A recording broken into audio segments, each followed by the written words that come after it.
हिंदी के सुप्रसिद्ध लेखक मुंशी प्रेमचंद जी के मानसरोवर खंड 6 में से नैराश्य नाम की कथा। बाज आदमी अपनी स्त्री से इसलिए नाराज रहते हैं कि उसके लड़कियां ही क्यों होती है, लड़के नहीं होते। जानते हैं कि इनमें स्त्री का दोष नहीं है, या है तो उतना ही जितना मेरा।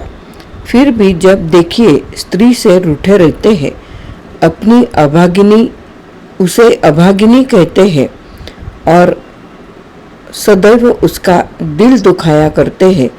निरुपमा उन्हीं अभागिनी स्त्रियों में थी और घमंडी लाल त्रिपाठी उन्हीं अत्याचारी पुरुषों में। निरुपमा के 3 बेटियां लगातार हुई थी और वह सारे घर की निगाहों से गिर गई थी। सास ससुर की अप्रसन्नता की तो उसे विशेष चिंता न थी। वे पुराने जमाने के लोग थे, जब लड़कियां गर्दन का बोझ और पूर्व जन्मों का पाप समझी जाती थी। हाँ, उसे दुख अपने पतिदेव की अप्रसन्नता का था, जो पढ़े लिखे आदमी होकर भी उसे जलीकटी सुनाते रहते थे। प्यार करना तो दूर रहा, निरुपमा से सीधे मुंह बात न करते। कई कई दिनों तक घर ही में न आते, और आते भी तो कुछ इस तरह खींचे तने हुए रहते कि निरुपमा थरथर कांपती रहती थी। कहीं गरज न उठे। घर में धन का अभाव न था, पर निरुपमा को कभी यह साहस न होता था कि किसी सामान्य वस्तु की इच्छा भी प्रकट कर सके। वह समझती थी, मैं यथार्थ में अभागिन हूँ, नहीं तो क्या भगवान मेरी कोख में लड़कियां ही रचते। पति की एक मृदु मुस्कान के लिए, एक मीठी बात के लिए उसका हृदय तड़प कर रह जाता था। यहाँ तक कि वह अपनी लड़कियों को प्यार करते हुए सकुचाती थी कि लोग कहेंगे, पीतल की नत पर इतना गुमान करती है। जब त्रिपाठी जी के घर आने का समय होता तो किसी न किसी बहाने से वह लड़कियों को उनकी आंखों से दूर कर देती थी। सबसे बड़ी विपत्ति यह थी कि त्रिपाठी जी ने धमकी दी थी कि अब की कन्या हुई तो घर छोड़कर निकल जाऊंगा, इस नरक में क्षण भर भी न ठहरूंगा। निरुपमा को वह चिंता और भी खाए जाती थी। वह मंगल का व्रत रखती थी, रविवार निर्जला एकादशी और न जाने कितने व्रत करती थी। स्नान पूजा तो नित्य का नियम था, पर किसी अनुष्ठान से मनोकामना न पूरी होती थी। नित्य अवहेलना, तिरस्कार, उपेक्षा, अपमान सहते सहते उसका चित्त संसार से विरक्त हो जाता था। जहाँ कान एक मीठी बात के लिए, आंखें एक प्रेम की दृष्टि के लिए, हृदय एक आलिंगन के लिए तरस कर रह जाए, घर में अपनी कोई बात न पूछे, वहाँ जीवन से क्यों न अरुचि हो जाए। एक दिन घोर निराशा की दशा में उसने अपनी बड़ी भावज को एक पत्र लिखा। एक एक अक्षर से असह्य वेदना टपक रही थी। भावज ने उत्तर दिया, तुम्हारे भैया जल्द ही तुम्हें विदा कराने जाएंगे। यहाँ आजकल एक सच्चे महात्मा आए हुए हैं, जिसका आशीर्वाद कभी निष्फल नहीं जाता।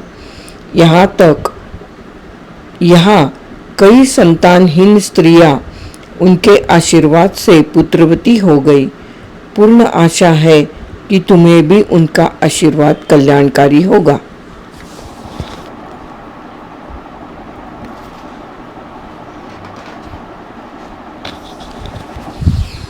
निरुपमा ने यह पत्र पति को दिखाया।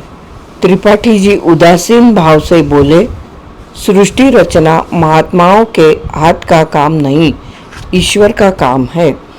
निरुपमा ने कहा, हाँ, लेकिन महात्माओं में भी तो कुछ सिद्धि होती है। घमंडी लाल बोला, हाँ होती है, पर ऐसे महात्माओं के दर्शन दुर्लभ है। निरुपमा बोली, मैं तो इस महात्मा के दर्शन करूंगी। घमंडी लाल बोला, चली जाना। निरुपमा बोली, जब बांझनी के लड़के हुए तो मैं क्या उनसे भी गई गुजरी हूँ। घमंडी लाल ने कहा, कह तो दिया भाई, चली जाना। यह करके भी देख लो। मुझे तो ऐसा मालूम होता है, पुत्र का मुख देखना हमारे भाग्य में ही नहीं है। कई दिन बाद निरुपमा अपने भाई के साथ मैके गई। तीनों पुत्रियां भी साथ थी। भाभी ने उन्हें प्रेम से गले लगाकर कहा, तुम्हारे घर से आदमी बड़े निर्दयी है, तुम्हारे घर के आदमी बड़े निर्दयी है। ऐसे गुलाब के फूलों की सी लड़कियां पाकर भी तकदीर को रोते हैं। ये तुम्हें भारी हो तो मुझे दे दो। जब ननद और भावज भोजन करके लेटी तो निरुपमा ने पूछा, वह महात्मा कहाँ रहते हैं? भावज बोली, ऐसे जल्दी क्या है, बता दूंगी। निरुपमा बोली, है नगीच, नजदीक ही न। भावज बोली, बहुत नगीच, जब कहोगी उन्हें बुला दूंगी। निरुपमा बोली, तो क्या तुम लोगों पर बहुत प्रसन्न है? भावज बोली, दोनों वक्त यही भोजन करते हैं, यही रहते हैं। निरुपमा बोली, जब घर ही में वैद्य तो मरिए क्यों? आज मुझे उनके दर्शन करा देना। भावज बोली, भेंट क्या दोगी? निरुपमा बोली, मैं किस लायक हूँ? भावज बोली, अपने सबसे छोटी लड़की दे देना। निरुपमा बोली, चलो गाली देती हो। भावज, अच्छा यह न सही, एक बार उन्हें प्रेमालिंगन करने देना। निरुपमा बोली, भाभी मुझसे ऐसी हंसी करोगी तो मैं चली जाऊंगी। भावज बोली, वह महात्मा बड़े रसिया है। निरुपमा बोली, तो चूल्हे में जाए, कोई दुष्ट होगा। भावज बोली, उनका आशीर्वाद तो इसी शर्त पर मिलेगा, वह और कई भेंट स्वीकार ही नहीं करते।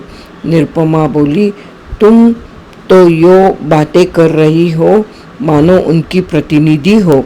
भावज बोली, हाँ, वह यह सब विषय मेरे ही द्वारा तय किया करते हैं। मैं भेंट लेती हूँ, मैं ही आशीर्वाद देती हूँ, मैं ही उनके हितार्थ भोजन कर लेती हूँ। निरुपमा बोली, तो यह कहो कि तुमने मुझे बुलाने के लिए यह हीला निकाला है। भावज बोली, नहीं, उनके साथ ही तुम्हें कुछ ऐसे गुर बता दूंगी जिससे तुम अपने घर आराम से रहो। इसके बाद दोनों सखियों में कानाफूसी होने लगी। जब भावज चुप हुई तो निरुपमा बोली, और जो कही फिर कन्या हुई तो? भावज बोली, तो क्या कुछ दिन तो शांति और सुख से जीवन कटेगा, यह दिन तो कोई लौटा न लेगा। पुत्र हुआ तो कहना ही क्या, पुत्री हुई तो फिर कोई नई युक्ति निकाली जाएगी। तुम्हारे घर से जैसे अक्ल के दुश्मनों के साथ ऐसी ही चाले चलने में गुजारा है।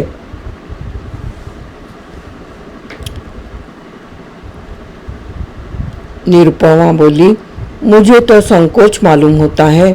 भावज बोली, त्रिपाठी जी को 2-4 दिन में पत्र लिख देना कि महात्मा जी के दर्शन हुए और उन्होंने मुझे वरदान दिया है। ईश्वर ने चाहा तो उसी दिन से तुम्हारी मान प्रतिष्ठा होने लगेगी। घमंडी दौड़े हुए आएंगे और तुम्हारे ऊपर प्राण निछावर करेंगे। कम से कम साल भर तो चैन की वंशी बजाना, इसके बाद देखी जाएगी। निरुपमा बोली, पति से कपट करूं तो पाप न लगेगा? भावज बोली, ऐसे स्वार्थियों से कपट करना पुण्य है। 3-4 महीने के बाद निरुपमा अपने घर आई। घमंडी लाल उसे विदा कराने गए थे।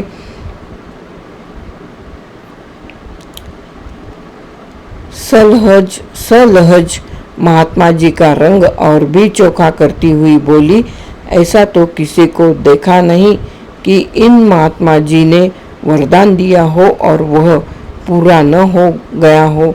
हाँ, जिसका भाग्य ही फूट जाए उसे कोई क्या कर सकता है। घमंडी लाल प्रत्यक्ष तो वरदान और आशीर्वाद की उपेक्षा ही करते रहे। इन बातों पर विश्वास करना आजकल संकोचजनक मालूम होता है, पर उनके दिल पर असर जरूर हुआ। निरुपमा की खातिरदारियां होनी शुरू हुई। जब वह गर्भवती हुई तो सबके दिलों में नई नई आशाएं हिलोरे लेने लगी। सास जो उठते गाली और बैठते व्यंग से बातें करती थी, अब उसे पान की तरह फेरती। बेटी, तुम रहने दो, मैं ही रसोई बना लूंगी, तुम्हारा सिर दुखने लगेगा। कभी निरुपमा कलसे का पानी या कोई चारपाई उठाने लगती तो सास दौड़ती, बहू रहने दो, मैं आती हूँ, तुम कोई भारी चीज मत उठाया करो। लड़कियों की बात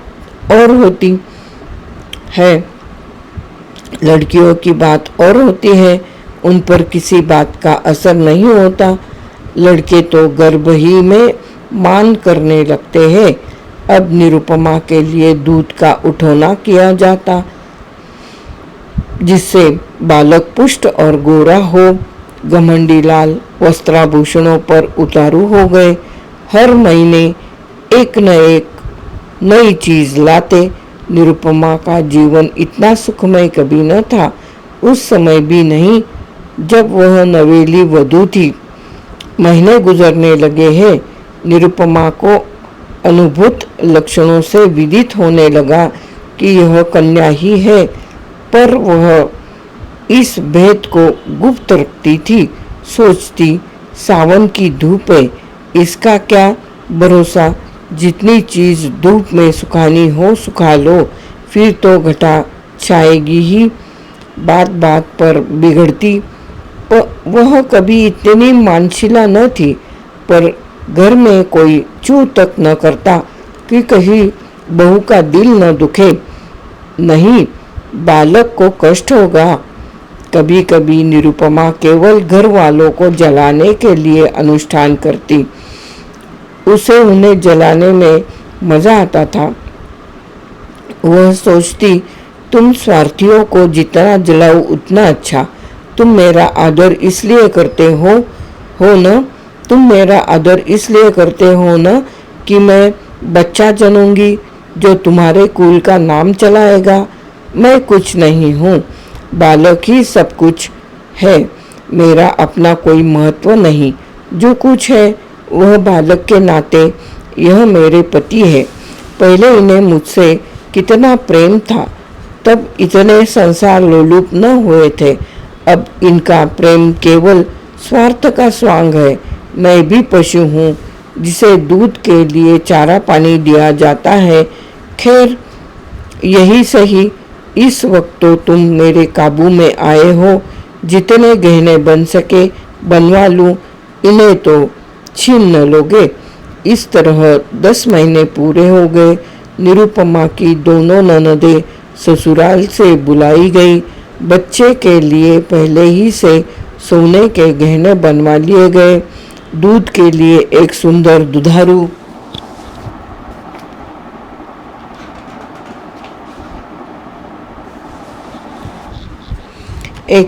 दुधारू गाय मोल ले ली गई।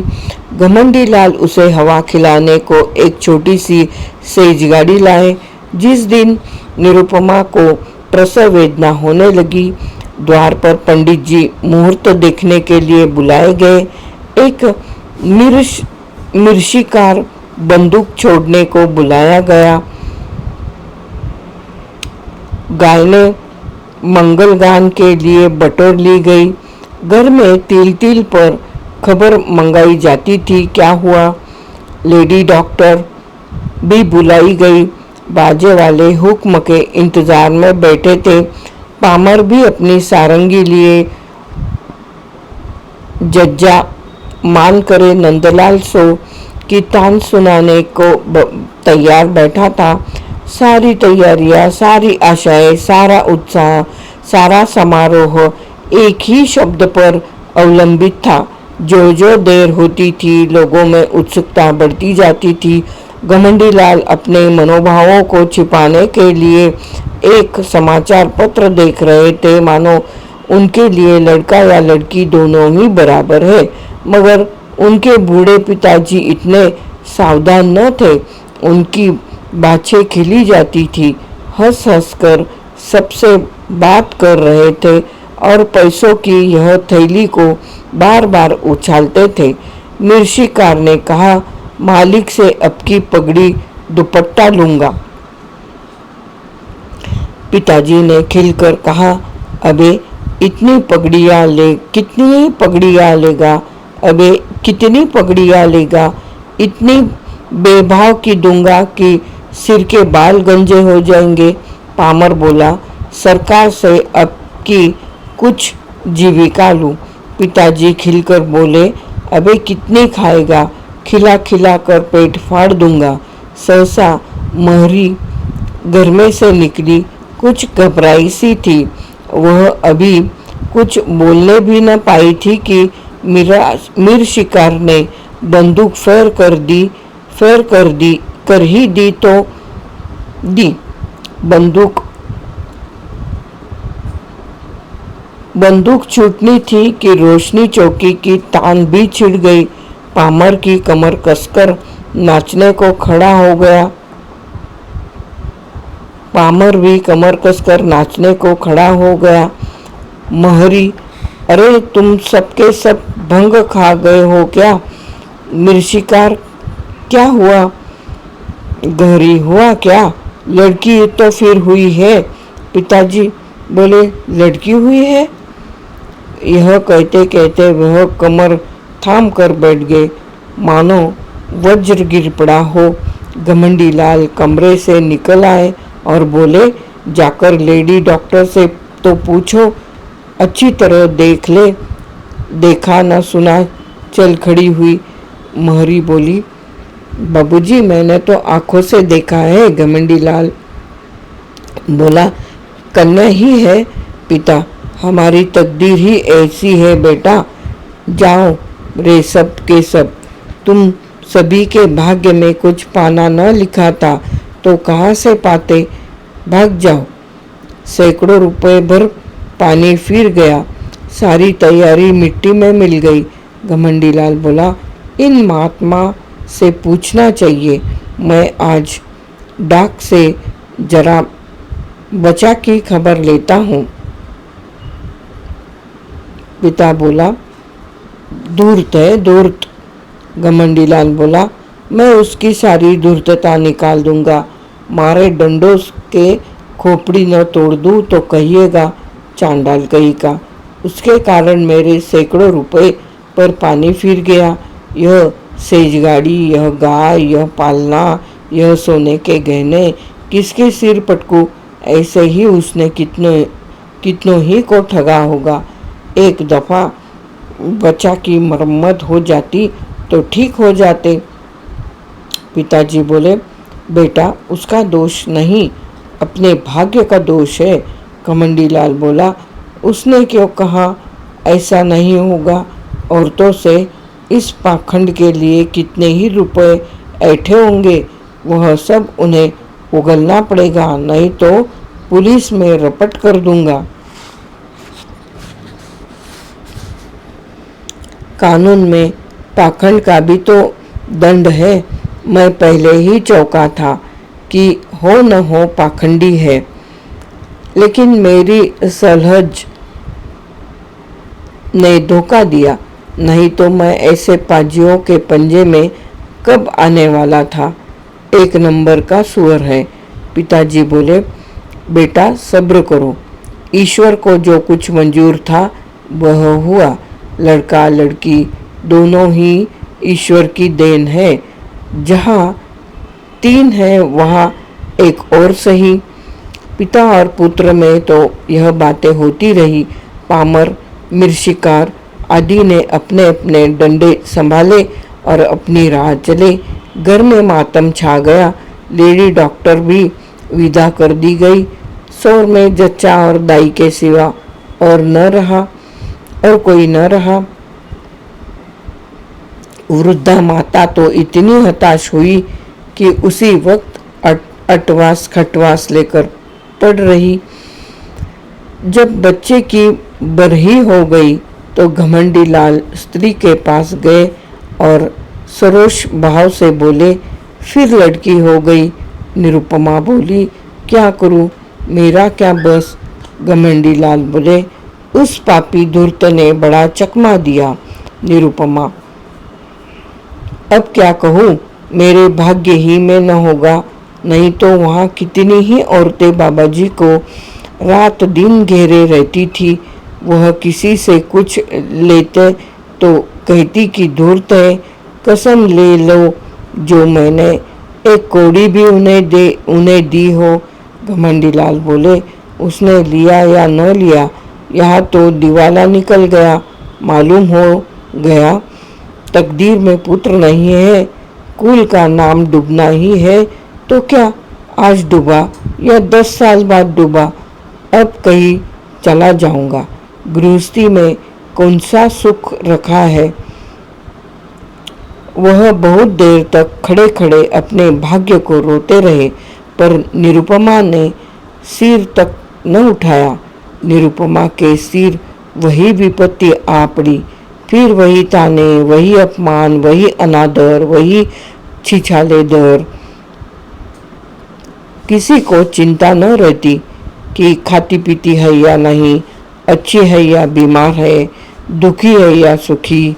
घमंडी लाल यद्यपि कहीं न गए, पर निरुपमा को यह धमकी प्राय नित्य ही मिलती रहती कि कई महीने यूं ही गुजर गए। तो निरुपमा ने फिर भावच को लिखा कि तुमने और भी मुझे विपत्ति में डाल दिया। इससे तो पहले ही भली थी, अब तो कोई बात भी नहीं पूछता कि मरती है या जीती है। अगर यही दशा रही तो स्वामी जी चाहे संन्यास ले या न ले, लेकिन मैं संसार को अवश्य त्याग दूंगी। भाभी यह पत्र पाकर परिस्थिति समझ गई। अब कि उसने निरुपमा को बुलाया नहीं, जानती थी कि लोग विदा ही न करेंगे। पति को लेकर स्वयं जा पहुंची। उसका नाम सुकेशी था। बड़ी मिलनसार, चतुर, विनोदशील स्त्री थी। आते ही निरुपमा की गोद में कन्या देखी तो बोली, अरे यह क्या। सास बोली, भाग्य है और क्या। सुकेशी बोली, भाग्य कैसा, इसने महात्मा जी की बातें भुला दी होगी। ऐसा तो हो ही नहीं सकता कि वह मुंह से जो कुछ कह दे वह न हो। क्यों जी, तुमने मंगल का व्रत रखा। निरुपमा बोली, बराबर एक व्रत भी न छोड़ा। सुकेशी बोली, 5 ब्राह्मणों को मंगल के दिन भोजन कराती रही। निरुपमा बोली, यह तो उन्होंने नहीं कहा था। सुकेशी बोली, तुम्हारा सिर मुझे खूब याद है। मेरे सामने उन्होंने बहुत जोर देकर कहा था, तुमने सोचा होगा ब्राह्मणों को भोजन कराने से क्या होता है। यह न समझा कि कोई अनुष्ठान सफल नहीं होता जबकि विधिवत उसका पालन न किया जाए।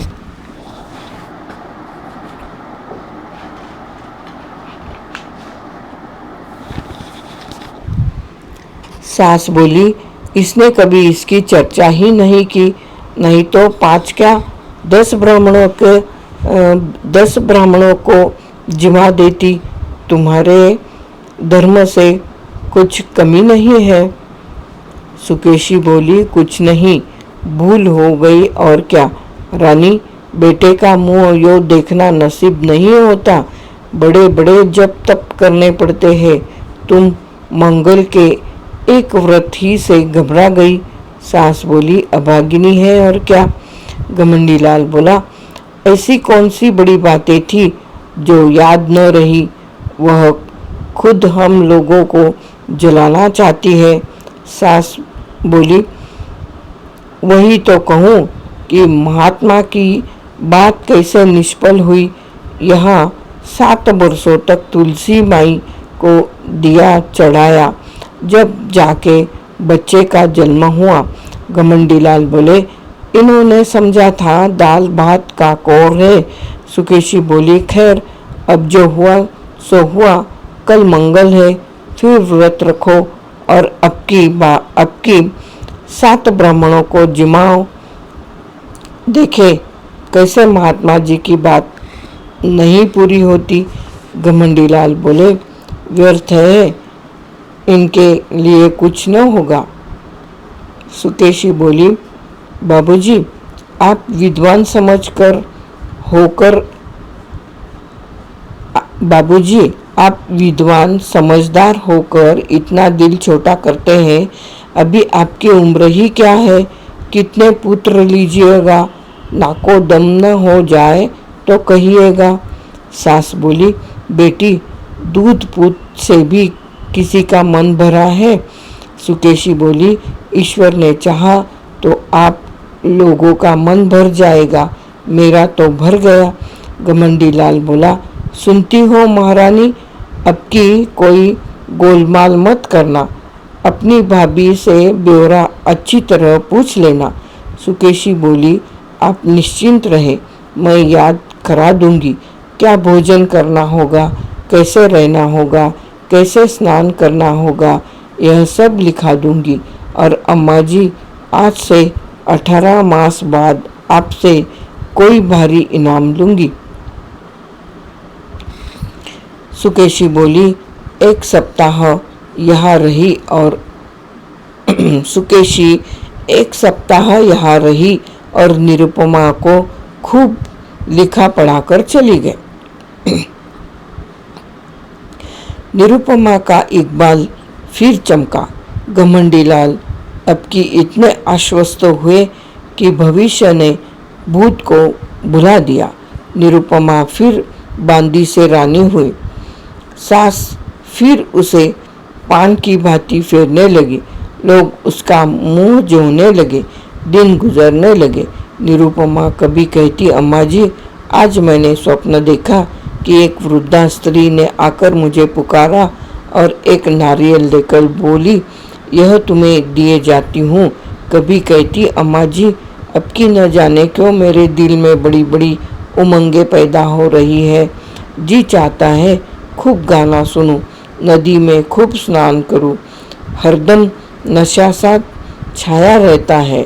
सास सुन सुनकर मुस्कुराती और कहती, बहू, ये शुभ लक्षण है। निरुपमा चुपके चुपके माजून मंगा कर खाती और अपने असल नेत्रों से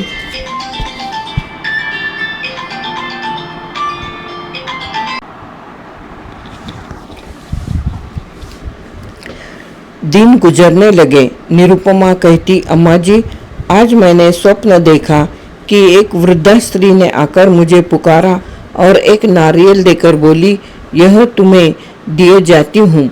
कभी कहती, अम्मा जी, अब की न जाने क्यों मेरे दिल में बड़ी बड़ी उमंगें पैदा हो रही है। जी चाहता है खूब गाना सुनूं, नदी में खूब स्नान करूं। हरदम नशा सा छाया रहता है। सास सुनकर मुस्कुराती और कहती, बहू, ये शुभ लक्षण है। निरुपमा चुपके चुपके माजून मंगाकर खाती और अपने असल नेत्रों से ताकती हुई घमंडी लाल से पूछती, मेरी आंखें लाल है क्या। घमंडी लाल खुश होकर कहते, मालूम होता है नशा चढ़ा हुआ है। ये शुभ लक्षण है। निरुपमा को सुगंधों से कभी इतना प्रेम न था। फूलों के गजरों पर अब वह जान देती थी। घमंडीलाल अब नित्य सोते समय उसे महाभारत की वीर कथाएं पढ़कर सुनाते, कभी गुरु गोविंद सिंह की कीर्ति का वर्णन करते। अभिमन्यु की कथा से निरुपमा को बड़ा प्रेम था। पिता अपने आने वाले पुत्र को वीर संस्कारों से परिपूरित कर देना चाहता था।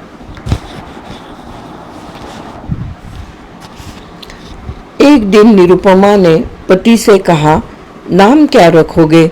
घमंडीलाल बोले, यह तो तुमने खूब सोचा, मुझे तो इसका ध्यान ही न था। ऐसा नाम होना चाहिए जिससे शौर्य और तेज टपके। सोचो कोई नाम। दोनों प्राणी नामों की व्याख्या करने लगे। जोरावर लाल से लेकर हरिश्चंद्र तक सभी नाम गिनाए गए, पर उस असामान्य बालक के लिए कोई नाम न मिला। अंत में पति ने कहा, तेग बहादुर सिंह। तेग बहादुर नाम कैसा नाम है? तेग बहादुर नाम कैसा है? निरुपमा बोली, बस यही नाम मुझे पसंद है। घमंडीलाल बोला, नाम तो बढ़िया है। तेग बहादुर की कीर्ति सुन ही चुकी हो। नाम का आदमी पर बड़ा असर होता है। निरुपमा बोली, नाम ही तो सब कुछ है। दमड़ी, चकोड़ी, दुरहू, कतवारू, जिसके नाम देखे उसे भी यथा नाम तथा गुण ही पाया। हमारे बच्चे का नाम होगा तेग बहादुर। प्रसव काल आ पहुंचा। निरुपमा को मालूम था कि क्या होने वाली है, लेकिन बाहर मंगलाचरण का पूरा सामान था। अब की किसी को लेश मात्र भी संदेह न था। नाच गाने का प्रबंध भी किया गया था। एक शामियाना खड़ा किया गया और मित्रगण उसमें बैठे खुश गप्पियां कर रहे थे। हलवाई कड़ाह से पूरियां और मिठाइयां निकाल रहा था। कई बोरे अनाज के रखे हुए थे कि शुभ समाचार पाते ही भिक्षुओं को बांटे जाए। एक क्षण का भी विलंब न हो, इसलिए बोरों के मुंह खोल दिए गए। लेकिन निरुपमा का दिल प्रतिक्षण बैठा जाता था। अब क्या होगा? 3 साल किसी तरह कौशल से कट गए और मजे में कट गए, लेकिन अब विपत्ति सिर पर मंडरा रही थी। अब विपत्ति सिर पर मंडरा रही है। हाय, कितनी परवशता है! निरपराध होने पर भी यह दंड। अगर भगवान की इच्छा है कि मेरे गर्भ से कोई पुत्र न जन्म ले तो मेरा क्या दोष? लेकिन कौन सुनता है? मैं ही अभागिनी हूँ, मैं ही त्याज्य हूँ, मैं ही कलमुही हूँ, इसलिए न कि परवश हूँ। क्या होगा? अभी एक क्षण में यह सारा आनंदोत्सव शोक में डूब जाएगा। मुझ पर बौछारें पड़ने लगेगी। भीतर से बाहर तक मुझको कोसेंगे। सास ससुर का भय नहीं, लेकिन स्वामी जी शायद फिर मेरा मुंह न